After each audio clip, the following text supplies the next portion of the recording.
Hello, and welcome to another episode of the Adrienne Ross Show. Now, you're probably thinking, why are you dressed like that, Adrienne? What's up with the helmet? What's up with the leather jacket? What is going on? And I gotta say to you, if you have to ask me that question, then surely you don't know what tonight is. Tonight is the night of the one and only presidential debate. That's right. Tonight, 8 o'clock Central, 9 o'clock Eastern, we have Vice President Kamala Harris versus former President Donald Trump in the ABC debate. So I got to dress for the occasion. Why? Because I just need to be protected. Anybody who's ever been on a motorcycle or had a motorcycle, as I have, I just sold my Harley in 2020. I had to sell it because I needed some finances to take care of a family member with health needs. But I had that motorcycle and I had to sell it in 2020. I know a little something about being on that Harley with the Screaming Eagle pipes, y'all. And I know that when you gear up, helmet, jacket, I don't have my gloves on, but my gloves, you add some extra protection. And if this debate is like most debates that go on in the political arena, you got to be protected. But also the helmet is unique in that, should I have to bang my head against the wall, I'm in good shape. And chances are I'll have to bang my head against the wall before this debate is over. So, are you ready to go? Because I'm ready to go. So, here we go. And if I don't want to see everything, I need a little shade for that. I can put this down and cover my eyes. Okay? So, we are ready to rock and roll. All right. So, let's talk about some of the issues. But first, let me get rid of this stuff. All right, y'all. We about to get started. Some of you are going, politics? I thought you only talked about sports. No. So some of the newer people don't know that my tagline, which is in the description of my channel, says A to Z, Adrienne is on it. So whether I'm talking about sports or talking about politics or talking about whatever, we just gonna talk. And today we're gonna talk a little politics. You're used to talking about sports with me? Is there a bloodier sport than politics? Politics is a blood sport. So I'm going to take this gear off because I'm sweating. And then we're going to talk about some things about tonight's debate. So here we go.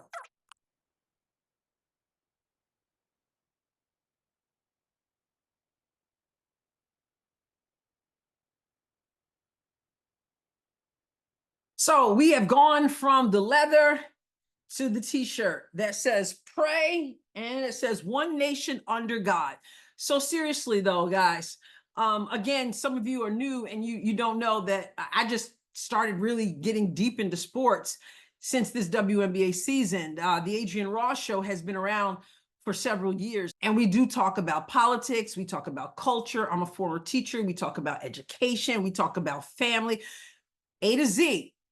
We've been talking about it. But we were able to kind of veer into sports, which supposedly is a lighter conversation. But I have found, just covering the WNBA this season, that, what do I say? Sports is a microcosm of society. So it might be even more political than politics when you talk about sports.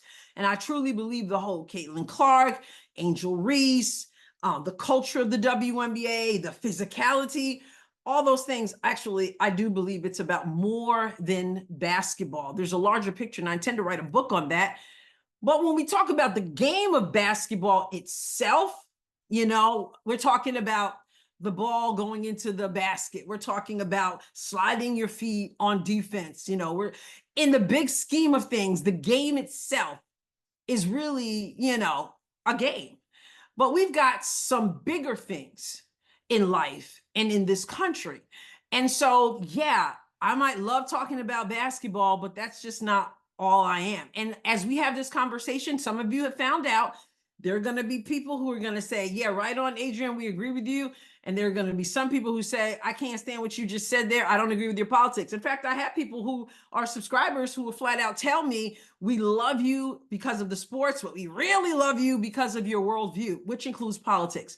And I also have some people who say, you know what, I can't stand the way you think politically, but I respect what I respect. I pay attention to what I can align with. And for some, that's sports. And so today we're going to talk about this political debate, because like I said, when you're talking about a game, it's a game. But when we start talking about who's in office, when we start talking about presidential debates, it's a lot bigger than putting a basketball into a hoop. It's about you. It's about your children, your grandchildren, your niece, your nephews. It's about the entire country. And it's important. While I ultimately believe that our trust has to be in God and in God alone, I also believe that who's in office matters. You know, their scripture lets us know that leadership matters. And so ultimately, I say we need to pray, and it's got to be one nation under God. But we also have to do our part. And part of that is paying attention to things like a presidential debate, making sure we go out to vote. All those things matter. Okay. So what can we expect in tonight's debate? Should be interesting. We have Vice President Kamala Harris, who's running for president. Nobody cast a vote for her, but they kind of booted Biden out because they say because of his polling was low. But I've been calling a long time for that. Why? Because humanity says that he was at a state where he just shouldn't have been in that position. And we should care more about him than we care about a political party. But that's rare in politics these days. So anyway, somehow they bypass all that, and she's the nominee. So tonight, what will she do? Well, I'm gonna just tell you what she do. First of all, for those of you who don't know, let me just be upfront. I'm a conservative, okay? And having said that, though, one of the things I always say, I'm nothing if not fair. I am a conservative. You're not going to see me in a t-shirt that says I'm with her, meaning Vice President Harris, because I'm not with her, because it doesn't align with my values. The policies don't align with my values. But again, I'm nothing if not fair. So we agree where we can agree, and we'll have to disagree where we have to disagree. So what can I expect from her tonight? Well, I'm going to expect that she's going to do what the left often does, and that is she'll play the race card, she'll play the woman card. She will capitalize off of him if he acts, if he, seems like he's going to lose it. She's going to use that to her advantage, which is what a good politician would do. People who are politicians, they're going to pick apart what is perceived as a weakness. So that's one reason why she tried to change the rules and didn't want wanted the microphones on. So I'm gonna take my glasses off because I see a glare, even though I can't see you guys. Not that you're there, but I can't see myself with the glasses off. But we're gonna do it anyway. So she wanted to change the rules when former President Trump, had a debate earlier, a couple months ago, whatever it was, against President Biden. The rules were, because Biden requested them, that the microphones be muted when the person is not supposed to be speaking. That way, they're not just speaking all on top of each other. Okay, and that's the way they did it. No audience either. So now, Kamala Harris, Vice President Harris, she has been fighting to make sure that the microphones are not muted. Why? Because one of Trump's weaknesses is discipline. And we know he can speak his mouth, he can run his mouth and say all kinds of stuff and overtalk people and all that.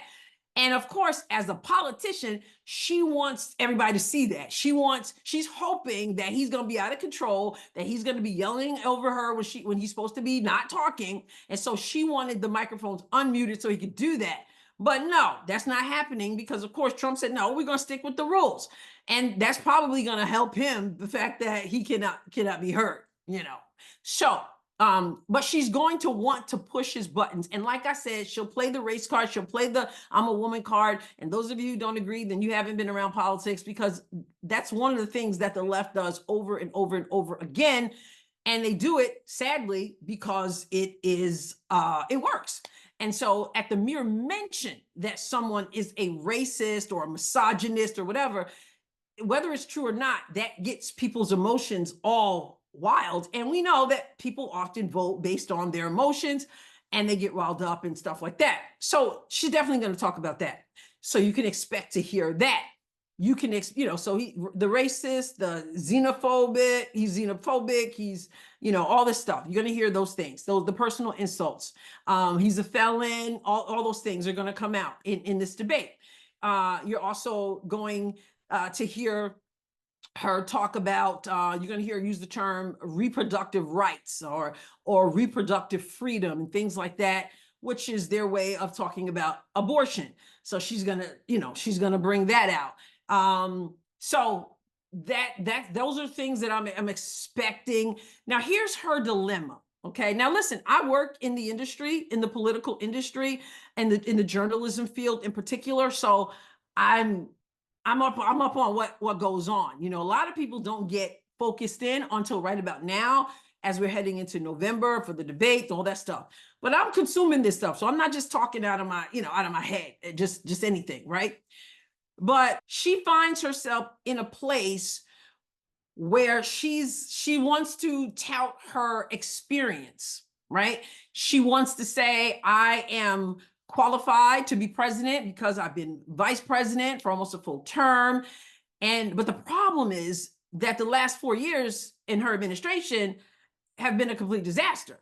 So she's got this dilemma where that's what she needs to tout, because it's the reason why people would vote for her, because she's got some experience. However, her experience has led to an absolute disaster. And so from what I've heard, like I said, I'm in the industry, I'm hearing that there are Democrats, probably Democrat leadership, who is wanting her to throw the Biden-Harris administration under the bus, because it's really not a good thing to run on. The inflation is horrible. The border, which she was supposedly in charge of, is an absolute wreck. They're telling people that, that the economy is good. Meanwhile, people are going to the grocery stores. They know it's not. They're putting gas in their car. They know what's up with that. They're looking at their checkbook. They know what's up with that. So ain't nobody stupid, right? And so they're saying, you want to throw that under the bus because that's not going to help you. But, and not to mention the wars and the Afghanistan withdrawal debacle and all that. So she's at that place where she's going to try to figure out, how do I tout my experience in this administration when it's not looking that good? And so I don't know. They kind of want to, I don't know. We'll see. We're going to see how that's going to happen. And then, of course, her record in California wasn't good either. So it'll be interesting. She's not been doing sit down interviews. She did one, and she determined that it had to be pre-recorded. She's kind of didn't want to have anything on her website about what her policies are, all that stuff. Listen, it's just true. Don't be mad at me if you like her. If you like her, you like her, and you vote according to your principles. But I'm just speaking the truth. That's just it is what it is, right? Okay, so that's going to be interesting. I'm turning that way because my cats are just meowing. So if you hear anything, that's just my cat. So then you're going to have Trump, who does have a record as president. Now, no matter what you think about him, no matter what you think, you might say he's a hothead. You might say he's not presidential. You might talk about the mean tweets, all those things. He's a hardcore, New York, he's a New York personality. You can say all that. But when you look at policy, he was a good president. Talking about policy, I'm not talking about personality, okay? We were energy independent. We didn't start, there were no wars. There was a reason why, Russia did not invade Ukraine under his watch. So he believes in free choice in terms of school choice for children. And obviously the border is huge. So he's going to tout his record. He's definitely going to talk about that the border. If he's smart, anyway, that's what he's going to talk about. Because why wouldn't he? The border is overrun. It's a bad situation. So we've got fentanyl coming in. We've got it's a national security issue, and she was supposedly the border czar, which they then backtracked from. So he's going to point that out, and he's going to point out the economy. Okay, and then when she brings up reproductive rights and abortion, the whole thing, because that is something that the left is all about, the whole abortion issue. And so he's going to try to point out that it's not radical to be pro-life. What's radical is, as some people on the left say, that abortion should be allowed up until birth. And so that's a whole big issue that is going to be a huge part of this, because that's going to be that's part of her platform. That's a huge thing for the Democrats. I mean, you may have heard talk about basketball. You may have heard recent comments from Steph Curry, who said that issue was #1 for him. And of course, the economy is not going to be #1 for him because he's got money in his pocket. Okay, so he's not really worried about that. But the rest of us, pro-life I'm pro-life, so that's a #1 issue for me. And education is a #1 issue, is a #2 issue. You might say children in general. School choice is important. Why should we have our children stuck in failing schools instead of allowing the parents money to be able to go to have vouchers to go to schools where their children can perform well? Because a lot of these politicians, while they want to deny you that, their children are in the best schools. So I do have that. That's very important to me. And also the candidate for VP alongside Vice President Harris is Tim Walz, governor of Minnesota. And of course, he is really interesting in that he really pushes the trans stuff. He wants and has placed tampons in boys' bathrooms. He wants I'm just telling you facts in case you don't know. He is into the puberty blockers, into children being able to say, hey, I'm John, but tomorrow I want to be Jane. And he says, yep, come on over here to Minnesota without parental consent. And what he signed, the legislation he signed, would allow parents who disagree with Johnny becoming Jane or vice versa, I guess. He would want that there to be a custody battle against those parents. So yeah, I'm going to vote based on what I value and based on policies that support my values. Nobody is perfect. If you're looking for a perfect candidate, come on, guys, right? If they were perfect, if one of them were perfect, I wouldn't be using this as Exhibit A, as a visual aid from the teacher, right? Because I might be banging my head against the wall, like I said, by the time this is over. But this is important. The election is important.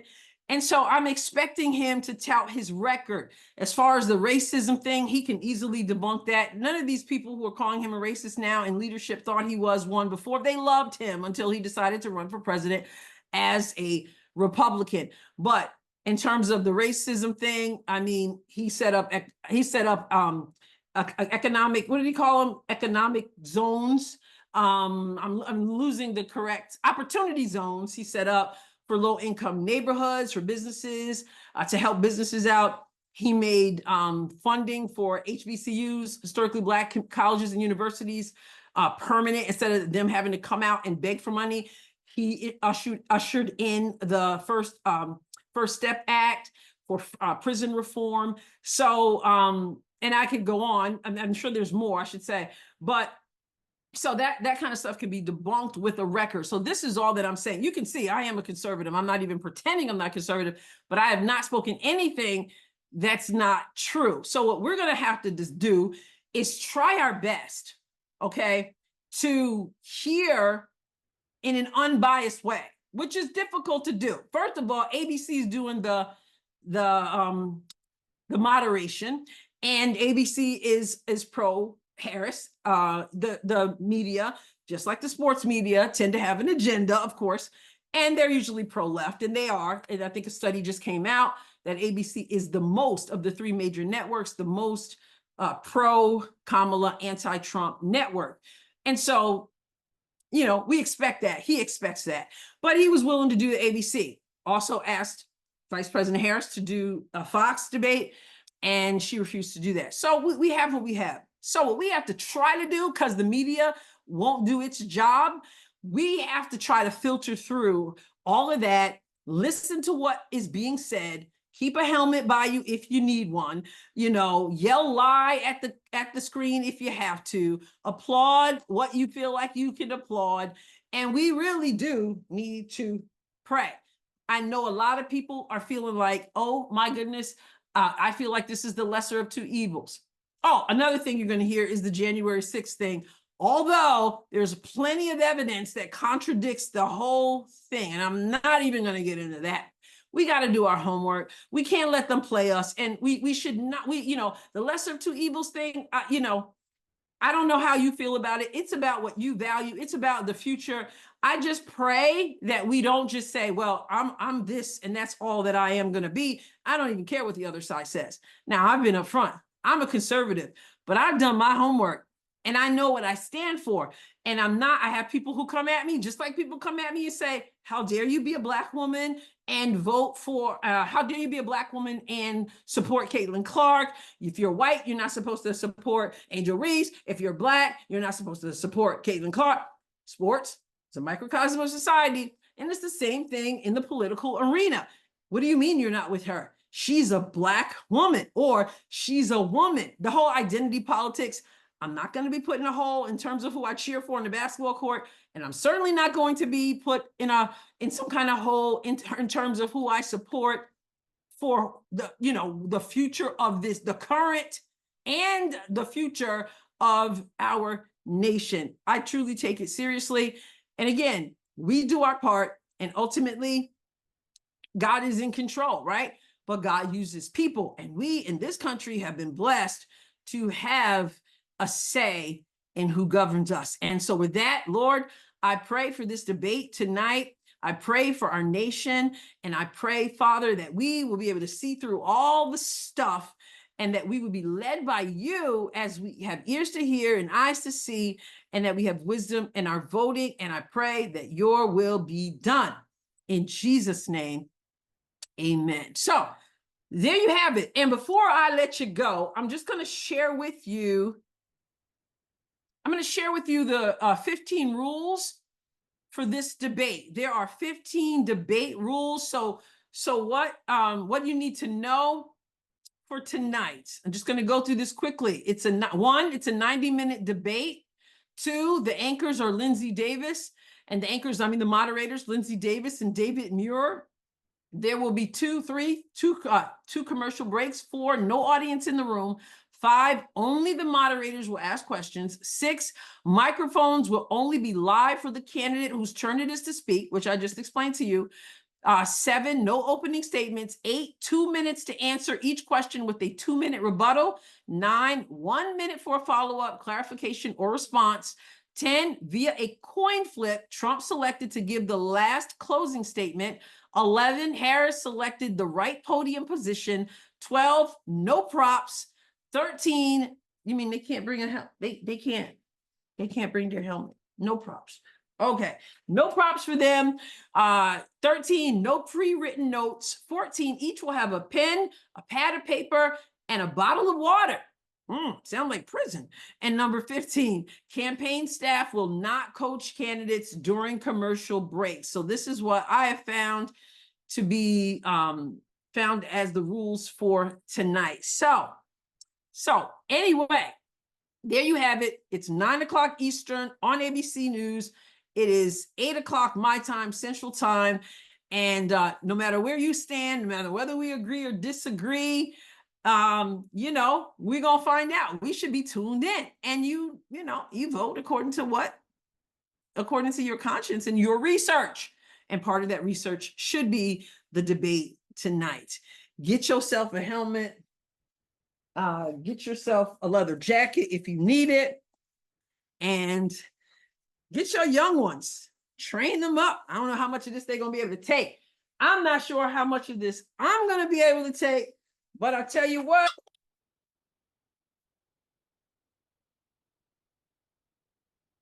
I'm ready. All right, subscribe to the channel. I'll say that again. Woo! Subscribe to the channel. We are growing. And remember, I started memberships. So click that join button and see what memberships there are. Thank you to those of you who are joining in. And you know what? God bless you abundantly. I'll catch you next time. God willing.